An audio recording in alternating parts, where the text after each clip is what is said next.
This is All India Radio. In the program Spotlight, now we bring you an interview with Minister of State, Power and New and Renewable Energy, Independent Charge, R.K Singh, on 3rd Global Reinvest Renewable Energy Investors Meet and Expo 2020. The interviewer is AIR correspondent Bhupendra Singh. Sir, 3rd Global Renewable Energy Investor Meet and Expo is going to be organized in this month. So what are the expectations from this event for the Indian renewable energy sector? Environment has emerged as a major concern for the entire world.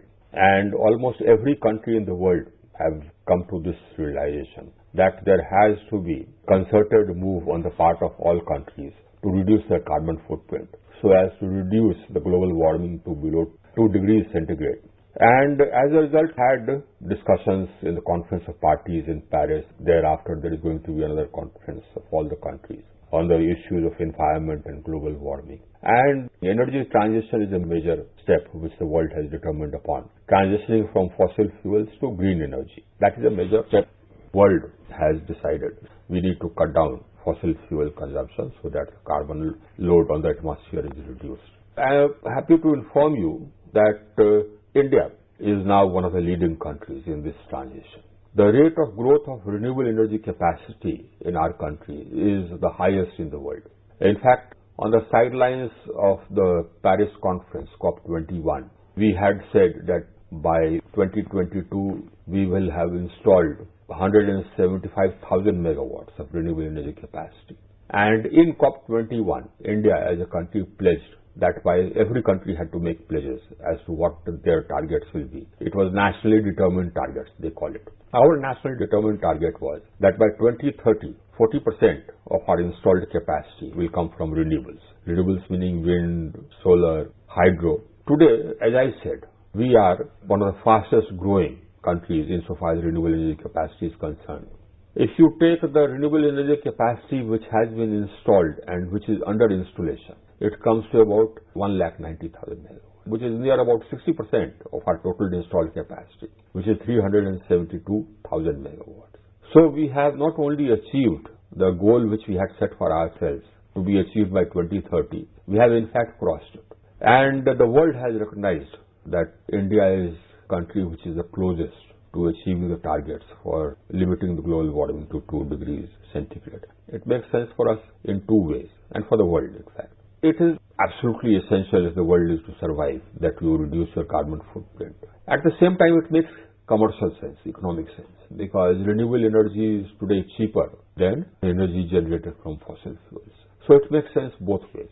Environment is concerned, insofar as leaving behind a healthier planet for our children and great-grandchildren. That is our concern. So that's why we have emerged as one of the leaders fight against global warming. And we hold RE Invest, which we are going to hold on the 28th. And in fact, the exhibition will last for almost about a fortnight thereafter. We hold the RE Invest so that the entire world all the major companies in the renewable energy field, all the experts can congregate, can gather in India and display the latest technological developments in the field of renewable energy and discuss the various options and the paths available now for energy transition. So we have had almost 2 years. The third one is going to be held from the kicking off from the 26th of November. It will be inaugurated by the Prime Minister. Prime Minister of Netherlands will also be sending a recorded speech, and then we have two ministers. The president of the next COP, Conference of Parties, is United Kingdom, so the Energy Minister of United Kingdom will be present on that day during the inauguration. And of course, the energy ministers of almost 70 countries will participate through video conferencing. And we have almost about 200 eminent speakers from across the world who will be addressing different aspects of renewable energy. And all the major companies in the world will be displaying their technologies, all through the virtual mode, of course. The RE Invest is actually on two tracks. One is that all the companies and all the laboratories display their latest technologies. That is the exhibition part. And the other part is the discussion, conferences on different aspects of renewable energy and energy transitioning from fossil fuels to renewable energy. So, as I said, we have about almost 200 speakers, experts in the field of renewable energy, discussing the various aspects of renewable energy. And this event in India, it generates a lot of interest. We are the fastest growing country as far as renewable energy capacity is concerned. And we have open bids and all the major companies in the world come and bid. It's the transparent bid. So every major company in the world is invested in India. In fact, for the past 5-6 years, our investments in renewable energy have totaled up to almost $64 billion. So it is one of the highest sectors as far as FDI is concerned. Sir, India has launched Atmanirbhar Bharat Abhiyan to boost the local manufacturing sector. How do you see that Atmanirbhar Bharat Abhiyan will play a remarkable role in developing the indigenous renewable energy technologies, and how the recently launched production link incentive scheme would help in this direction? We have the demand. As I said, the maximum growth in demand of renewable energy is in India. Therefore, there is the incentive to set up manufacturing capacity here. We have some manufacturing capacity, but that needs to go up manifold to meet our demand. And we already have letters of intent from manufacturers from across the world for setting up manufacturing capacity here. We have letters of intent for setting up manufacturing capacity for solar modules of almost 20,000 megawatts, solar cells for almost 15,000 megawatts. And apart from that, further upstream manufacturing like ingots and wafers. Insofar as wind is concerned, we are already not only self-sufficient, we are an exporter. We export wind energy products manufactured in India. In solar energy manufacturing also we have capacity here. We are exporting part of that as well. But we want that to expand, and it is going to expand. It is going to expand for two reasons. Number one, we are going to impose customs duty. We have found that some countries have been dumping equipment at very low prices in India so as to kill local manufacturing. So we set up safeguard duty, and now we are going to replace it with customs duty, so that is a long term. And further encourage manufacturers to set up manufacturing here. And the other one, of course, is this production linked incentive which we have decided to give in order to further accelerate manufacturing. You see, our electricity demand is growing at a very rapid pace. In October, despite the COVID, electricity demand went up by 12%. It's one of the fastest rates of growth in the world. And it will continue growing up because we have our per capita consumption of energy is low. And we have managed to connect now the whole country with electricity. All the villages have been connected. So the demand is going to gallop. And so this is the place where the demand is increasing. This is the place where we are meeting that demand through renewables. So manufacturing will come here. Sir, COVID-19 has posed challenges for the renewable energy sector. So how the government is tackling these challenges to make the renewable energy sector more robust in the coming year? COVID did not stop our capacity addition. Even during the period of the lockdown, we finalized 2 or 3 bids for almost 6,000 megawatts, even during the lockdown. So we had taken steps to make sure that our capacity addition in renewables does not falter. So it did not falter. We drew up a plan for liquidity infusion into the distribution companies so that they don't, the stress which they face during COVID, that can be overcome. So we've sanctioned liquidity infusion of almost 110,000 crores to the various distribution companies. So the sector is alive, growing, doing well. Sir, the PM Kusum scheme is a major initiative launched by the Ministry of New and Renewable Energy for the welfare of farmers. So how this scheme is going to benefit the farmers? This will make power available to the farmer during daytime for irrigation. The cost of power for the farmer will come down to almost negligible levels.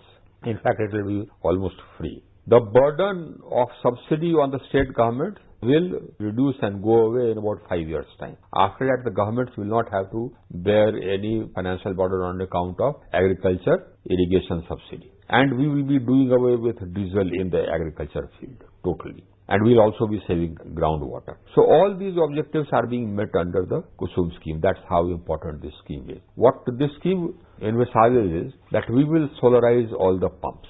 Where agriculture feeder is separate, we will solarize the feeder. Where agriculture feeder is not separate, we will also provide assistance for separating the feeder so that the feeder can be solarized. Where it's going to take time to have a separate agriculture feeder, we will give solar panels to the individual farmers. So these are the options which we have kept. 30% of cost we are giving. 30% the state government is giving. 30% will be a loan and 10% the farmer has to give. Most state governments, in fact almost all state governments, so that the farmer does not have to pay even that 10%. In fact, we have tied up loans from NABARD for remaining 40%, and also Power Finance Corporation, the REC, are giving loans. 30% from the state government, 30% from the government of India, and 40% loan from PFC, REC or NABARD. So you solarize the feeder, then using 40% loan from NABARD. The loan is repaid by the saving in the subsidy which the state government has, because now it does not have to give any subsidy. That money and that subsidy burden is huge. In most states it's 4,000 to 6,000 crores per year. The larger states is 11 to 12,000 crores per year. So that goes to pay the loan. That and the surplus energy which is generated. Because the solar generates electricity throughout the year. Agriculture operations are limited to about 120 days a year. The remaining 240 days you have surplus power which is generated. That also is available at very low cost to the state government. So the cost of that power, which is net free gain, plus subsidy which is being saved, that goes to pay off the loan of the NABARD. And the loan of the NABARD is paid off in 4.5 years. After that, the outflow of finances from the state government comes down, is zero. The state government gets an income because of the surplus power. The farmer gets electricity free. And we have also provided an incentive in that. If the farmer saves electricity, that much money he will get. So there is an incentive to the farmer to only use that much water which he requires. So groundwater is also saved. Sir, what major changes do you foresee in the renewable energy technology landscape, and how these changes is going to affect growth of renewables in India?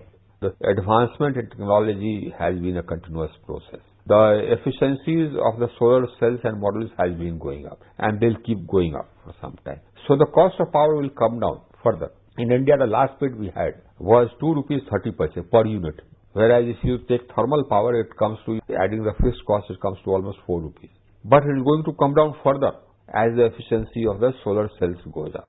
So it will come down to almost about 1 rupee 20 paise per unit because of the increasing efficiency of that equipment.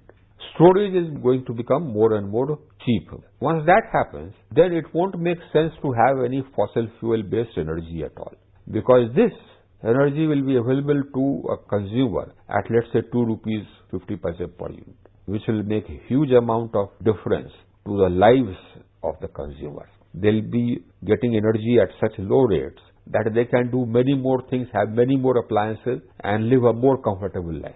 We will be reducing the carbon load, and we will be leaving behind a healthier planet. The water in the rivers will be clean, fresh. I say that what we are engaged in is electrification of the whole economy, because our objective is that the mobility should also be electrified, so that you don't have petrol cars and diesel cars spewing smoke. That's going to happen. And the cooking will also be electrified. So the pollution load will go away. And the electricity, we are greening it. 190,000 megawatts out of 370,000 megawatts already installed or under installation. So the electricity is going to be cheaper and it's going to be healthier. In fact, if you look at electricity, India has carried out a number of path-breaking 3-4 revolutions in the field of energy. India. We have connected the whole country into one grid, right interior of Leh to Kanyakumari and Arunachal Pradesh to Kutch, Gujarat, one grid. This is the largest single unified grid in the world, because it is one grid with one controller for the whole country, running on one frequency. That's what we did. The second thing which we did was, we connected every village. No village is left out. Third thing which we did was, we connected every house, universal access. And we added 27 million new consumers in a space of 15 months. And the International Energy Agency called it the largest expansion of access in the shortest possible time, in the 15 months, in the whole world, ever in history of energy. And now, we are leading the world in energy transition, in transitioning from fossil fuel-based energy to renewable energy. Thank you, sir. You were listening to an interview with Minister of State, Power and New and Renewable Energy Independent Charge R.K Singh on 3rd Global Reinvest Renewable Energy Investors Meet and Expo 2020. The interviewer was AIR correspondent Bhupendra Singh. This program was produced and presented by the News Services Division of All India Radio. You can also listen to it on our mobile app News on AIR. This program is also available on our website newsonair.com. You may email your opinion about this program at airnsdtalks@gmail.com.